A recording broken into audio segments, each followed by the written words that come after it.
Hello everyone, मैं हूं अभिषेक और आप देख रहे हैं मेरा YouTube channel creative math with Abhishek. हम लोग हैं क्लास 10th के chapter linear equation in two variable में और आज का हम लोग का टॉपिक है क्रॉस मल्टीप्लिकेशन। लास्ट वीडियो में हम लोगों ने देखा था क्रॉस मल्टीप्लिकेशन मेथड से एक्स और वाई का वैल्यू कैसे निकालते हैं और उसको समझा था। इस वीडियो में हम लोग क्या करेंगे, क्रॉस मल्टीप्लिकेशन मेथड का यूज जो है दिए हुए लीनियर इक्वेशंस के सॉल्यूशन को निकालने के लिए करेंगे या फिर सिस्टम ऑफ लीनियर इक्वेशन को सॉल्व करने के लिए हम लोग आज क्रॉस मल्टीप्लिकेशन मेथड का यूज करेंगे। ठीक है, चलते हैं क्रॉस मल्टीप्लिकेशन मेथड को हम लोग समझते हैं। यहाँ पर दिया हुआ है कि there is two equations a1x plus b1y plus c1 equal to 0 and another equation a2x plus b2y plus c2 equal to 0। यहाँ पे दो इक्वेशन दिए हुए हैं और दोनों इक्वेशन क्या है, linear equation in two variable हैं। इन दोनों इक्वेशन का हम लोग को क्या निकालना है, तो इन दोनों ही इक्वेशन का हमें निकालना है यूनिक सॉल्यूशन। ठीक है, यानी वन सॉल्यूशन निकालना है। ठीक है, यूनिक सॉल्यूशन निकालने की शर्त ये है कि a1 by a2 is not equal to b1 by b2। पहली शर्त ये है कि a1 बाई a2 यानी a1 और a2 और b1 और b2, तो a1 बाई a2 का रेशियो और b1 और b2 का जो रेशियो हो कभी इक्वल नहीं होगा, यानी a1 by a2 is not equal to b1 by b2। तब हम लोग कहेंगे कि the system of linear equation है unique solution, only one solution. अब लास्ट वीडियो में हम लोग ने देखा था कि फॉर्मूले को कैसे यूज करते हैं, तो आइए हम लोग उसको थोड़ा डिटेल में जानते हैं। ठीक है, सबसे पहले इस इक्वेशन का सॉल्यूशन निकालने के लिए हम लोग क्या करेंगे, एक बार x ले लेंगे, दूसरी बार क्या ले लेंगे, y ले लेंगे और तीसरी बार क्या ले लेंगे हम लोग c यानी कांस्टेंट के ऊपर क्या ले लेंगे, 1 ले लेंगे। ठीक है, ये हम लोग फॉर्मूला कैसे बनाते हैं वो देख रहे हैं। हम लोगों ने क्या किया, x का वैल्यू, y का वैल्यू और कांस्टेंट टर्म को ऐसे लिख लिया, यहाँ x यहाँ y यहाँ 1। ठीक है, अब क्या करेंगे, y जो वैल्यूज है उसके आगे एक माइनस का साइन लगा देंगे। ठीक है, अब चलते हम लोग सॉल्व करते हैं। x को क्लोज कर देते हैं और क्रॉस मल्टीप्लिकेशन करते हैं। क्या करते हैं, ऐसे हम लोग मल्टीप्लाई करते हैं, क्रॉस मल्टीप्लिकेशन, ऊपर से नीचे की तरफ, नीचे से ऊपर की तरफ। तो x के वैल्यू के लिए x के टर्म को हम लोगों ने क्लोज कर दिया। अब चलते हैं ऊपर से नीचे की तरफ, तो यहाँ क्या है b1 और यहाँ क्या है c2, तो हम लोग का हो गया b1 c2 माइनस का साइन। फिर नीचे से ऊपर की चलेंगे तो क्या होगा b2 c1। फिर आते हैं y में हम लोगों ने माइनस का साइन लगाया है। फिर हम लोग सिमिलर मेथड को यूज करेंगे, सिमिलर क्रॉस मल्टीप्लिकेशन करेंगे। तो यहाँ क्या कर देंगे, हम लोग y को क्लोज कर देंगे। तो सपोज कीजिए हम लोगों ने क्या किया, y को क्लोज कर दिया। अब हम लोग फिर सिमिलर चलेंगे ऊपर से नीचे की तरफ और नीचे से ऊपर की तरफ। तो यहाँ होगा a1 c2 minus a2 c1। और लास्ट जब हम लोग कांस्टेंट में पहुँचेंगे तो वहाँ हम लोग क्या करेंगे, कांस्टेंट को ही क्लोज कर देंगे। तो जब हम लोग कांस्टेंट को क्लोज कर देंगे और फिर चलेंगे तो क्या मिलेगा, a1 b2 minus a2 b1। ठीक है, इस तरीके से हम लोग किसी भी सिस्टम ऑफ लीनियर इक्वेशन को सॉल्व करते हैं और यही मेथड जो है क्या कहलाता है, क्रॉस मल्टीप्लिकेशन मेथड कहलाता है। फिर से एक बार समझा दूं, x लिख लिया, माइनस y लिख लिया, 1 लिख लिया। ध्यान देने वाली बात है कि यहाँ पे हम लोग माइनस y लिखेंगे। ठीक है, और बाकी जो होगा वो पॉजिटिव होगा। तो x के नीचे b1 c2 minus b2 c1 minus y के नीचे a1 c2 minus a2 c1 और कांस्टेंट टर्म के नीचे a1 b2 minus a2 b1। चलते हैं क्वेश्चन की तरफ।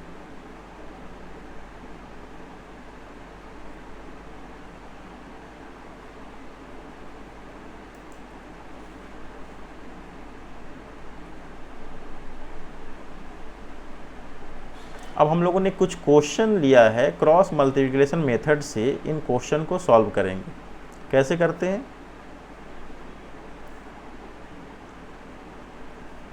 सबसे पहले हम लोग क्या करेंगे, x को नोट कर लेंगे इक्वल टू y और इक्वल टू 1। y के सामने हम लोग कौन सा साइन देंगे, नेगेटिव। अब चलते हैं क्रॉस मल्टीप्लिकेशन की तरफ। सबसे पहले हम लोग क्या करेंगे, x का जो टर्म है उसको हम लोग क्लोज कर देंगे। x के टर्म को क्लोज कर दिया। अब आते हैं हम लोग y से कांस्टेंट की तरफ। तो हम लोग का जो मल्टीप्लिकेशन होगा वो क्या होगा, ऊपर से नीचे की तरफ ऐसे होगा और नीचे से ऊपर की तरफ। तो सबसे पहला हम लोग का टर्म क्या है, y का जो कोफिशिएंट है वो क्या है, -2। तो -2 इंटू यहाँ क्या है हम लोग का -47, फिर माइनस लेंगे, यहाँ क्या बचेगा 3 और यहाँ पे +3 है तो इसको 3 ले लेंगे, ठीक है। फिर -y में चलते हैं। तो -y में चलने के लिए हम लोग क्या करेंगे, y को क्लोज कर देंगे।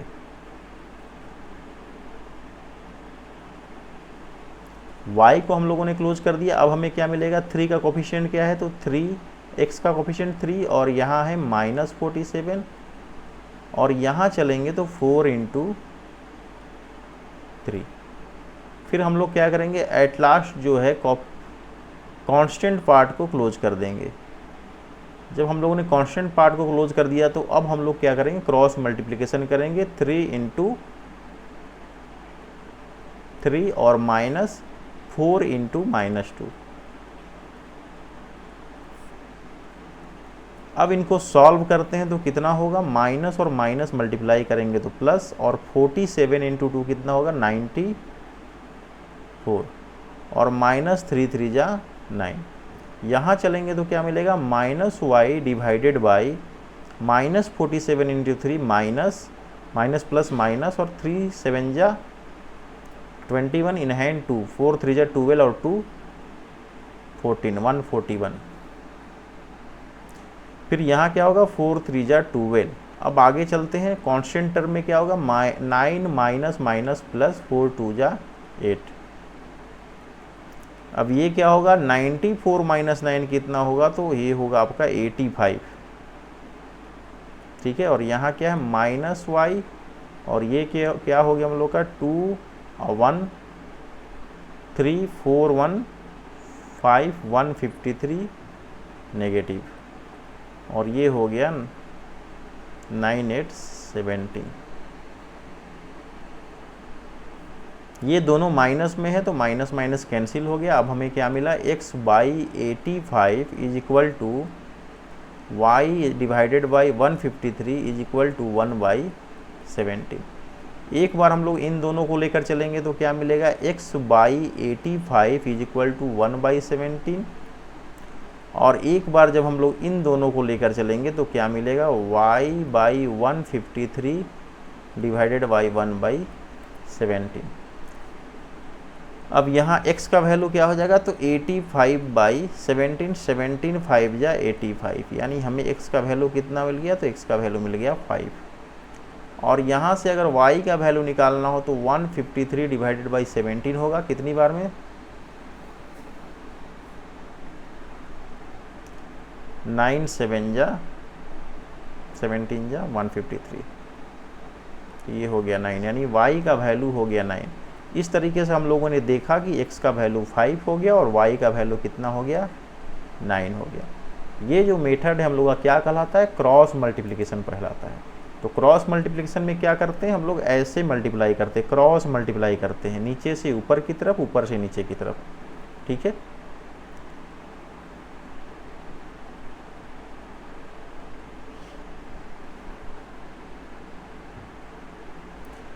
अब एक और एग्जाम्पल हम लोगों ने लिया है, उस एग्जाम्पल को भी सॉल्व कर लेते हैं। यहाँ भी हम लोगों ने क्या किया है, दो इक्वेशंस लिए हैं। हम लोग क्या करेंगे, एक 1/x को हम लोग u मान लेते हैं और 1/y को हम लोग क्या मान लेते हैं, v मान लेते हैं।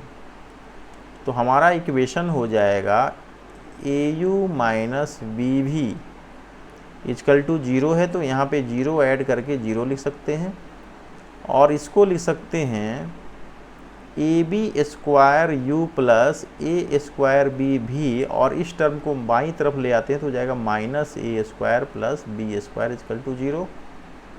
अब यहाँ भी हम लोग क्या करते हैं, क्रॉस मल्टीप्लिकेशन करते हैं। तो क्रॉस मल्टीप्लिकेशन करने के लिए पहले u ले लिए, और मैंने बोला था सेकेंड को क्या लेंगे, नेगेटिव ले लेंगे, तो माइनस भी हो जाएगा, और थर्ड को 1 ले लेंगे।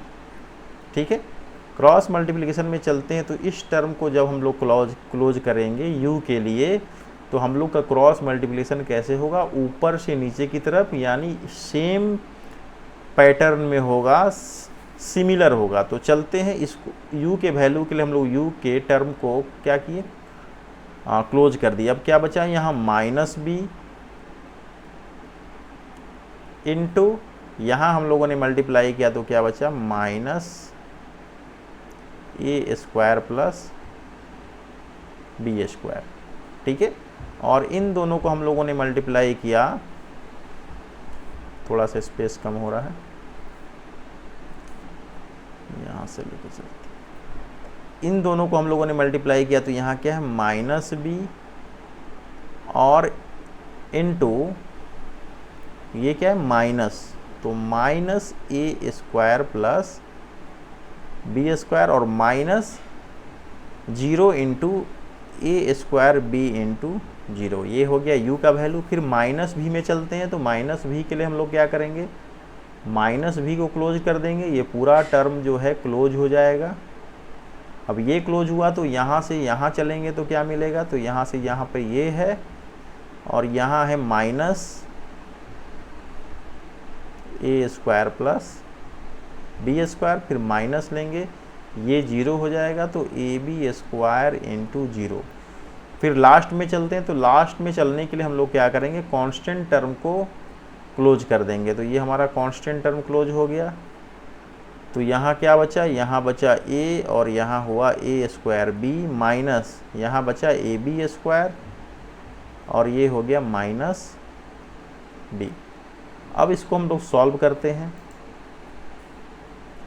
तो इसको सॉल्व करेंगे तो हम लोग क्या करते हैं, मल्टीप्लाई करते हैं। तो माइनस और माइनस क्या हो गया, प्लस हो गया, b into A square B A square, और b इंटू बी स्क्वायर, तो बी क्यू, और माइनस यहाँ हो गया 0।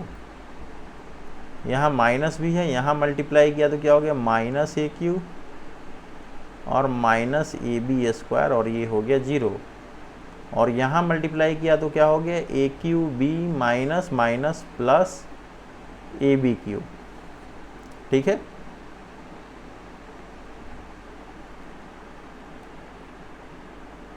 ये हो गया हम लोग का u बाई, इसको लिख सकते हैं अगर हम लोगों ने B A square plus B Q और भी माइनस भी बाई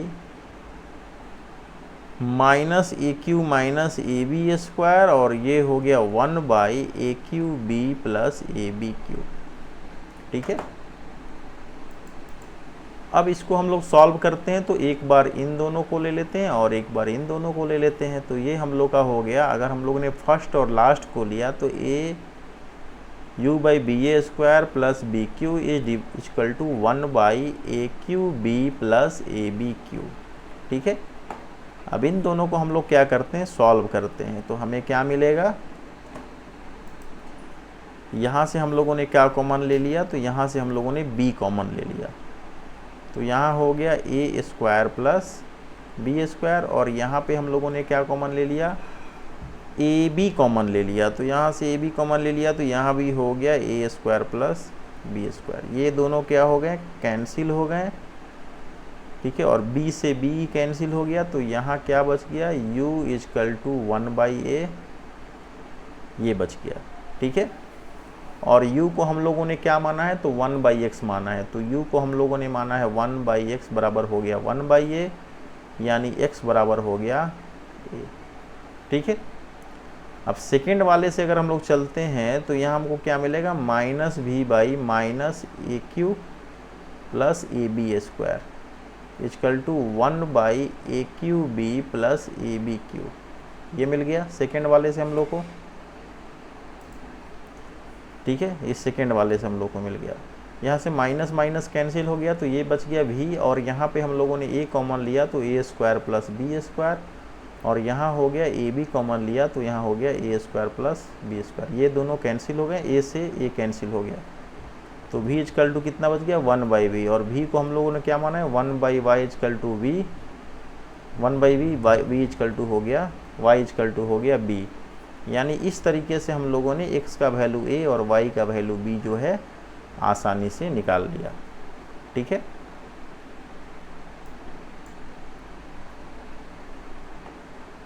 ठीक है, फिर चलते हैं हम लोग नेक्स्ट क्वेश्चन की तरफ। ये भी क्वेश्चन बिल्कुल सेम है। हम लोग क्या करते हैं, यहाँ पे क्या करते हैं, x को मान लेते हैं, x और y दोनों सेम दिए हैं, कोई प्रॉब्लम नहीं, सॉल्व करते हैं।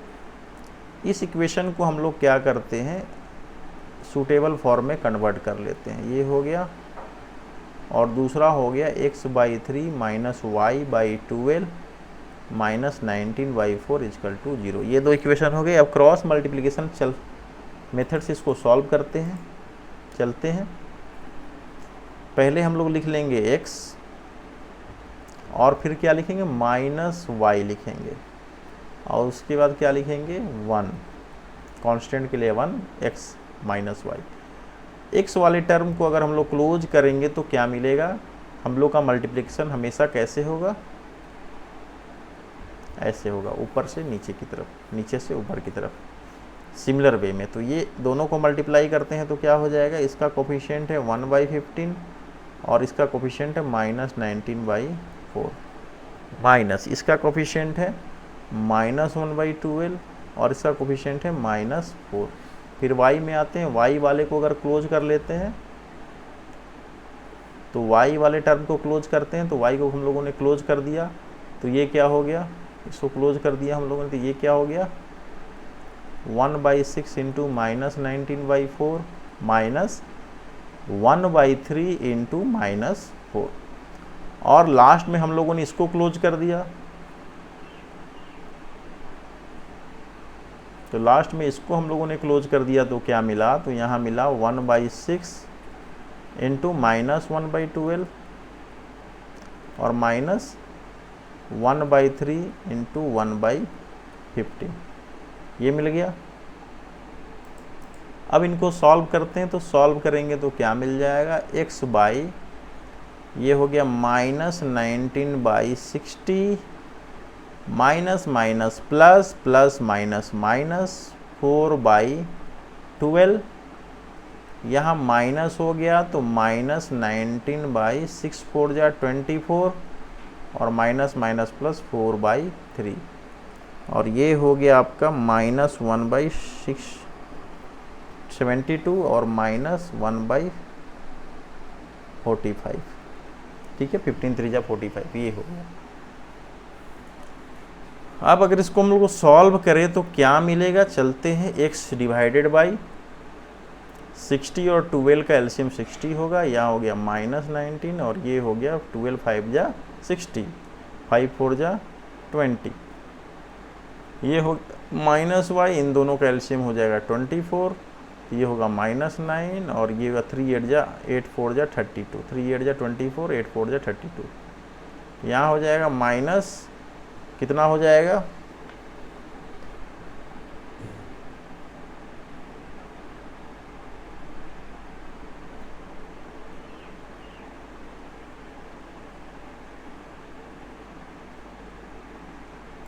इन दोनों का एलसीएम क्या हो जाएगा 72 और 45 का एलसीएम तो निकाल लेते हैं।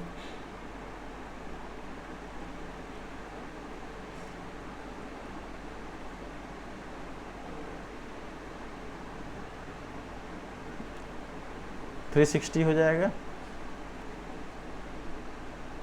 5 72 ट्रिपल जाएगा, और ये हो गया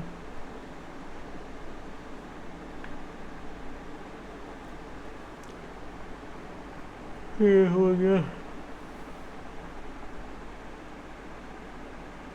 8 45 8 जा 360 तो -8 हो गया।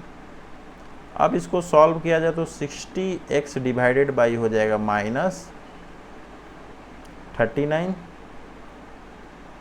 ये हो गया अगर 20 माइनस 24y बाई ये हो गया 32 माइनस 19 कितना हो गया, तो 19 हो गया 13, और ये हो गया 360 डिवाइडेड बाई 8 5 जा 8 4 5 13।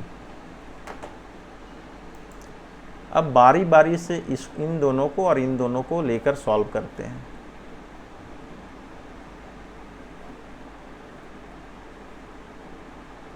इन दोनों को और इन दोनों को लेकर सॉल्व करते हैं तो क्या मिलेगा, 60x by minus 39 is equal to minus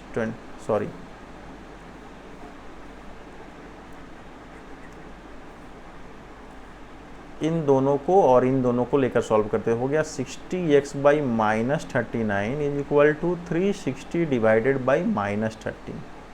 ठीक है, माइनस से माइनस कैंसिल हो गया, x इजकल टू क्या हो गया 360 इंटू 39 डिवाइडेड बाई 60 इंटू 13, तो 13 3 जा 39 और 0 से 0 कैंसिल हो गया, 6 6 जा 30 यानी कितना हो गया 6 3 जा 18 हो गया, यानी x का वैल्यू कितना मिल गया 18 मिल गया।